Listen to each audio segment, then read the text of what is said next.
Hello dear friends, स्वागत है आपका अपने यूट्यूब चैनल SD एजुकेशन पर।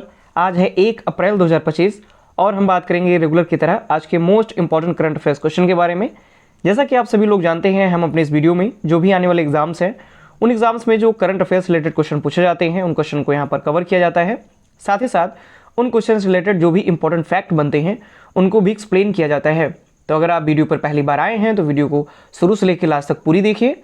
वीडियो अगर पसंद आती है तो वीडियो को लाइक कीजिए, वीडियो को दोस्तों के साथ शेयर कीजिए और चैनल को सब्सक्राइब भी कीजिए। बढ़ेंगे वीडियो में आगे की तरफ, बात करेंगे आज के पहले प्रश्न की। आज का पहला प्रश्न है, हाल ही में एफिल टावर दिवस कब मनाया गया? जो एफिल टावर है उसकी स्थापना का जो दिवस है वो मनाया जाता है, इसको हम एफिल टावर दिवस के नाम से जानते हैं। तो एफिल टावर दिवस या फिर कह सकते हैं एफिल टावर का स्थापना दिवस हम प्रत्येक वर्ष 31 मार्च को मनाते हैं। तो ऑप्शन नंबर ए इस प्रश्न का सही जवाब हो जाएगा। डिटेल में इसके बारे में अगर हम बात करें, एफिल टावर आप सभी लोग जानते ही होंगे, आप यहाँ चित्र में देख भी सकते हैं। और इसके बारे में अगर हम बात करें तो हर साल 31 मार्च को एफिल टावर दिवस मनाया जाता है, क्योंकि 31 मार्च 1889 को ही एफिल टावर का आधिकारिक उद्घाटन हुआ था। यानी कि 31 मार्च सन 1889 को एफिल टावर का उद्घाटन किया गया था, इसीलिए हम 31 मार्च को एफिल टावर दिवस मनाते हैं।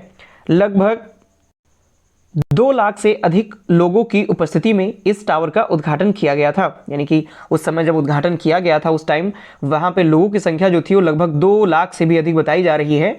और उन लोगों की उपस्थिति में एफिल टावर का उद्घाटन किया गया था। एफिल टावर की जो ऊंचाई है वो 330 मीटर यानी कि 1083 फीट और इसका वजन लगभग 10,100 टन बताया जाता है। आगे क्वेश्चन की ओर बढ़ते हैं। अगला क्वेश्चन है, हाल ही में कहाँ राज्य स्तरीय माटी कला और ग्रामोद्योग पुरस्कारों का वितरण किया गया? तो कहां पर राज्य स्तरीय माटी कला और ग्रामोद्योग पुरस्कारों का वितरण किया गया है? तो उत्तर प्रदेश की राजधानी लखनऊ में इसका वितरण किया गया। ऑप्शन नंबर बी प्रश्न का सही जवाब हो जाएगा। बात करें अगर हम इसके बारे में तो हाल ही में लखनऊ में राज्य स्तर माटी कला और ग्रामोद्योग पुरस्कारों का वितरण किया गया। ये जो वितरण है वो 29 मार्च 2025 को किया गया। और इस माटी कला श्रेणी में आजमगढ़ के आनंद कुमार प्रजापति को प्रथम पुरस्कार दिया गया। साथ ही साथ ग्रामोद्योग श्रेणी में मेरठ के मुनेश को प्रथम पुरस्कार दिया गया। तो इस प्रकार से अगर राज्य स्तरीय माटी कला श्रेणी की बात की जाए तो उसमें आनंद कुमार प्रजापति को प्रथम पुरस्कार मिला, और अगर ग्रामोद्योग की श्रेणी में बात की जाए तो उसमें मुनेश को प्रथम स्थान मिला और इस प्रकार से इनको पुरस्कार से नवाजा गया। उत्तर प्रदेश आया है तो उत्तर प्रदेश से रिलेटेड कुछ पॉइंट जान लेते हैं। तो उत्तर प्रदेश की जो स्थापना है वो 24 जनवरी 2050 को हुई थी, इसलिए हम 24 जनवरी को उत्तर प्रदेश का स्थापना दिवस भी मनाते हैं। उत्तर प्रदेश की जो राजधानी है वो लखनऊ है। वर्तमान में उत्तर प्रदेश के जो मुख्यमंत्री हैं योगी आदित्यनाथ जी हैं। उत्तर प्रदेश का सबसे बड़ा जो शहर है वो कानपुर है, जिसे हम चमड़ा नगरी या चमड़ा उद्योग के नाम से भी जानते हैं, क्योंकि यहाँ पर चमड़े से बनी हुई जो वस्तुएं हैं वो उनके उद्योग ज़्यादातर विकसित हैं, इसलिए इसे हम चमड़ा नगरी के नाम से भी जानते हैं। इसका जो क्षेत्रफल है वो है 2,43,286 वर्ग किलोमीटर, जो कि भारत में चौथा सबसे बड़ा राज्य है। उत्तर प्रदेश का जो राजकीय पशु है वो है बारहसिंघा, राजकीय पक्षी है सारस जिसे क्रेन के नाम से जानते हैं, और राजकीय वृक्ष है वो है अशोक, और राजकीय पुष्प है पलाश। तो इस प्रकार से यूपी स्पेशल से रिलेटेड कुछ जीके के पॉइंट हैं, आप इनको भी अलग नोट डाउन करते चलिए। बढ़ेंगे अगले क्वेश्चन की ओर। अगला क्वेश्चन है हमारा, हाल ही में कहा धरती आबा ट्राइबप्रेन्योर्स 2025 का आयोजन किया गया? तो जो धरती आबा ट्राइबप्रेन्योर्स 2025 का जो आयोजन है वो नई दिल्ली में किया गया। तो ऑप्शन नंबर बी प्रश्न का सही जवाब हो जाएगा। इसके बारे में अगर हम बात करें तो नई दिल्ली के भारत मंडपम में धरती आबा ट्राइबप्रेन्योर्स 2025 का आयोजन होगा। और ये आयोजन कब किया जाएगा? तो ये 3 से 5 अप्रैल 2025 तक इसका आयोजन किया जाएगा। और इस जनजातीय कार्य मंत्रालय द्वारा इस कार्यक्रम का आयोजन किया जाएगा। यानी कि इस कार्यक्रम को किसके द्वारा किया जाएगा आयोजन इसका? तो जनजातीय कार्य मंत्रालय द्वारा इस कार्यक्रम का आयोजन किया जाएगा।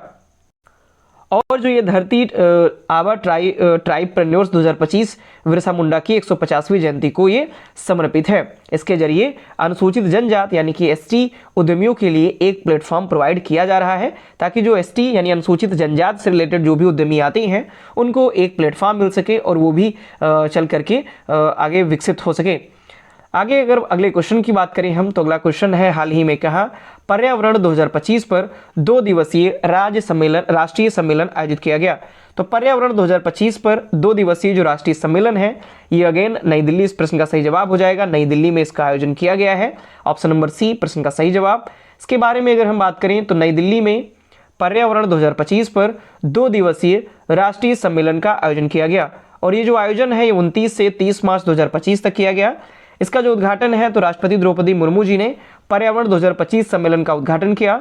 और इसका जो आयोजन है वो नेशनल ग्रीन ट्रिब्यूनल यानी NGT के द्वारा यानी NGT नेशनल ग्रीन ट्रिब्यूनल के द्वारा इसका आयोजन किया गया, जिसका जो उद्देश्य है वो पर्यावरणीय चुनौतियों पर चर्चा करना है। यानी कि जो कुछ भी पर्यावरण से रिलेटेड समस्याएं आती हैं, जो चुनौतियां होती हैं, चाहे पर्यावरण प्रदूषण से लेकर के हो या ग्लोबल वार्मिंग से संबंधित हो या अन्य प्रकार के जो भी पर्यावरणीय परिवर्तन होते हैं जिनसे पर्यावरणीय जो चुनौतियाँ उत्पन्न होती हैं, इन पर चर्चा करना इसका प्रमुख उद्देश्य है।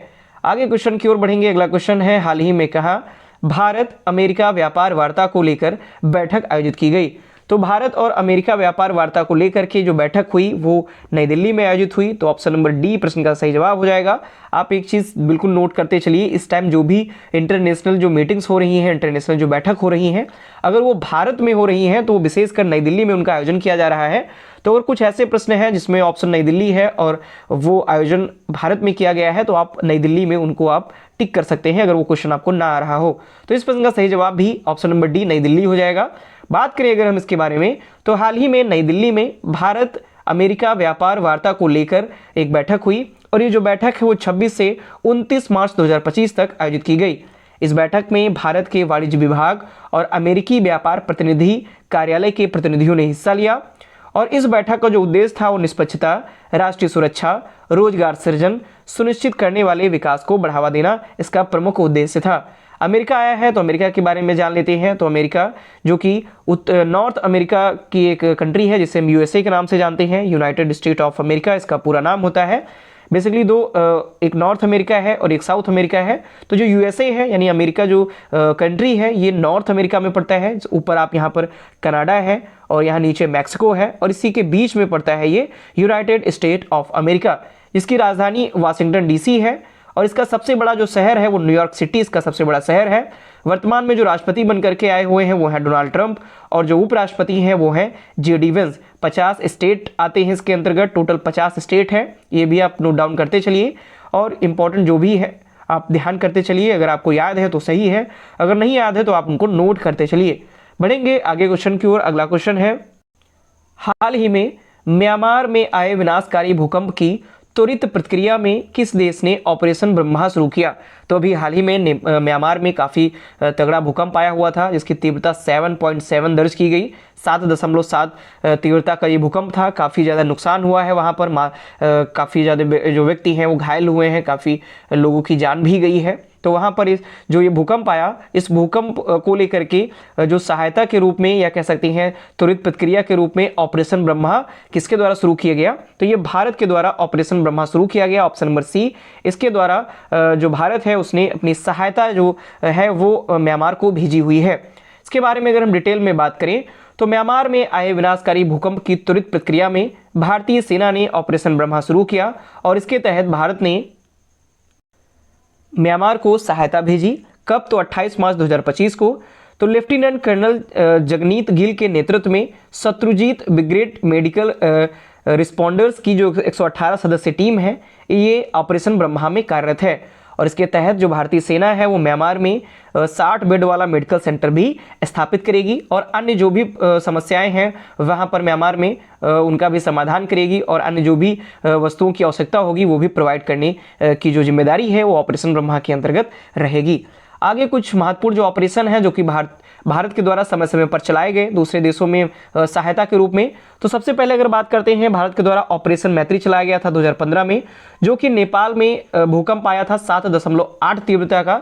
उसके बाद राहत और बचाव के अभियान के रूप में भारत के द्वारा ऑपरेशन मैत्री चलाया गया था, जिस प्रकार से अभी म्यांमार के लिए ऑपरेशन ब्रह्मा चलाया जा रहा है। आगे अगर हम बात करें तो ऑपरेशन देवी शक्ति 2021 में जब अफगानिस्तान में तालिबान का जब कब्जा हुआ था उसके बाद वहां पर जो भारतीय नागरिक जो फंसे हुए थे और अफगान भागीदार जो थे, भागीदारों को निकालने के लिए वहां से भारत के द्वारा ऑपरेशन देवी शक्ति चलाया गया था। काफ़ी ज़्यादा चर्चे में रहा था ऑपरेशन देवी शक्ति, जिसके तहत वहाँ पर जो भारत के नागरिक जो वहाँ पर फंसे हुए थे उनको अफगानिस्तान से निकाला गया था।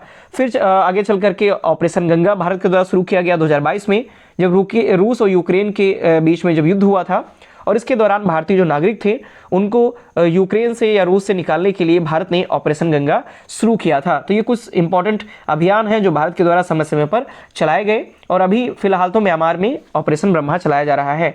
आगे क्वेश्चन की ओर बात करते हैं। अगला क्वेश्चन है, हाल ही में कहा मल्टी नेशनल वायु अभ्यास इनियोकॉस 2025 का आयोजन किया जाएगा। तो मल्टी नेशनल वायु अभ्यास इनियोकॉस 2025 का जो आयोजन है ये ग्रीस में किया जाएगा। ऑप्शन नंबर ए प्रश्न का सही जवाब हो जाएगा, ग्रीस में इसका आयोजन किया जाएगा। इसके बारे में अगर हम डिटेल में बात करें तो हाल ही में ग्रीस में मल्टी नेशनल वायु अभ्यास इनियोकॉस इसका नाम रखा गया है, इसका आयोजन किया जाएगा। और ये जो आयोजन है वो 31 मार्च से शुरू होकर के 11 अप्रैल 2025 तक चलेगा। ये जो अभ्यास है वो ग्रीस के एंड्रोमेडा एयरबेस पर होगा, यानी जो ग्रीस है इसके एंड्रोमेडा जो एयरबेस है वहां पर इसका आयोजन किया जाएगा। भारतीय वायुसेना के दल में Su-30 MKI लड़ाकू विमानों के साथ साथ IL-78 और C-17 जो विमान हैं इनको इस वायु अभ्यास में शामिल किया जाएगा।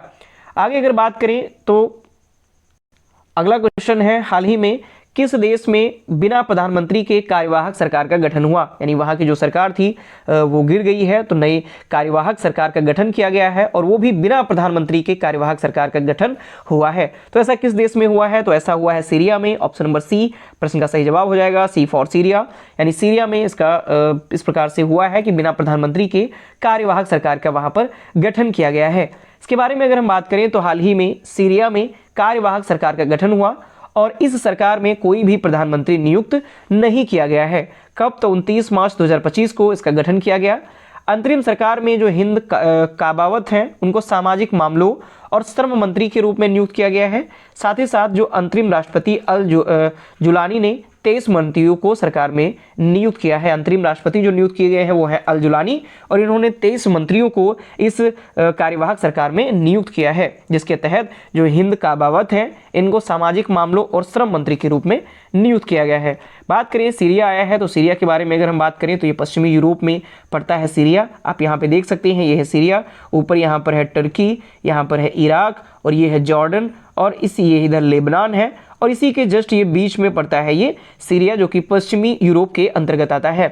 इस बात करें अगर हम इसके बारे में तो आधिकारिक नाम है इसका सीरियाई अरब साम्राज्य, जिसे हम SAR के नाम से जानते हैं, सीरियन अरब रिपब्लिक के नाम से जाना जाता है। इसकी जो राजधानी है वो होती है दमिश्क। सबसे बड़ा इसका जो शहर है वो अलेप्पो इसका सबसे बड़ा शहर है और इसकी जो आधिकारिक भाषा है वो अरबी है। जो इसकी मुद्रा है, करेंसी, वो है सीरियाई पाउंड। और बात करें इसका जो राष्ट्रीय दिवस है वो 17 अप्रैल को इसका स्वतंत्रता दिवस मनाया जाता है। धर्म की बात करें तो यहाँ पर इस्लाम धर्म है अधिक संख्या में, जिसमें मुख्यतः सुन्नी और शिया हैं और जो ईसाई हैं वो यहाँ पर अल्पसंख्यक के रूप में है।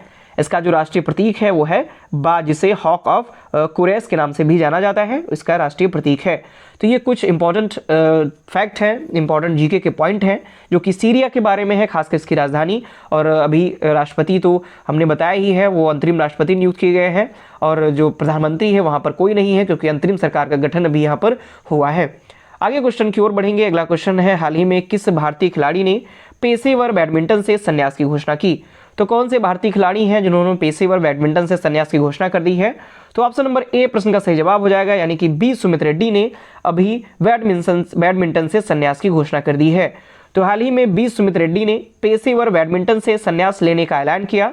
33 वर्षीय जो सुमित रेड्डी हैं इन्होंने पुरुष युगल में मनु अत्री के साथ जोड़ी बनाकर कई महत्वपूर्ण उपलब्धियां हासिल की। बात करें जिसमें से 2016 दक्षिण एशियाई खेलों में स्वर्ण पदक जीता था इन्होंने और रियो ओलंपिक 2016 में भारत का प्रतिनिधित्व कर भी इन्होंने किया था। सुमित और मनु की जो साथ में जो कैरियर की सर्वोच्च विश्व रैंकिंग रही वो 17 रही और अब जाकर के जो बी सुमित रेड्डी हैं ये बैडमिंटन से संन्यास ले रहे हैं। आगे नेक्स्ट और लास्ट क्वेश्चन की ओर बढ़ते हैं। लास्ट क्वेश्चन है, हाल ही में किस राज्य सरकार ने नागरिक सेवाओं के लिए AI चैटबॉट सारथी लॉन्च किया। तो किस राज्य सरकार ने ऐसा किया हुआ है, तो हरियाणा राज्य सरकार ने नागरिक सेवाओं के लिए जो AI चैटबॉट है सारथी इसको लॉन्च किया है। तो ऑप्शन नंबर ए प्रश्न का सही जवाब हो जाएगा। बात करें अगर हम इसके बारे में तो मुख्यमंत्री हैं यहाँ के जो नायाब सिंह सैनी, इन्होंने हरियाणा राज्य सरकार ने नागरिक सेवाओं के लिए AI चैटबॉट सारथी लॉन्च किया हुआ है, जिसका जो उद्देश्य है वो नागरिकों की जो सरकारी दस्तावेजों और नीतियों तक आसान पहुंच सुनिश्चित करने के लिए ये इसे लॉन्च किया गया है। यानी सब कुछ डिजिटलाइजेशन किया जाएगा ताकि जो भी दस्तावेज जो भी नीतियां हैं उन तक पहुंचना, उनके बारे में जानना समझना, उनको ढूंढना आसान किया जा सके। बात करें जो सारथी चैटबॉट है, इसमें 17,820 से अधिक आधिकारिक दस्तावेजों, जिनमें से 73,622 स्कैन किए गए PDF पृष्ठ, ये सभी इसके अंतर्गत शामिल है। तो ये थे आज के हमारे मोस्ट इंपॉर्टेंट करंट अफेयर्स के क्वेश्चन। आशा करता हूँ सारे क्वेश्चन आपको समझ में आए होंगे, वीडियो आपको पसंद आई होगी, वीडियो आपको इन्फॉर्मेटिव भी लगी होगी। तो अगर आपको ये वीडियो पसंद आती है तो इसके लिए आप वीडियो को लाइक करें, अपने दोस्तों के साथ वीडियो को अधिक से अधिक शेयर करें और चैनल को भी सब्सक्राइब करें। धन्यवाद।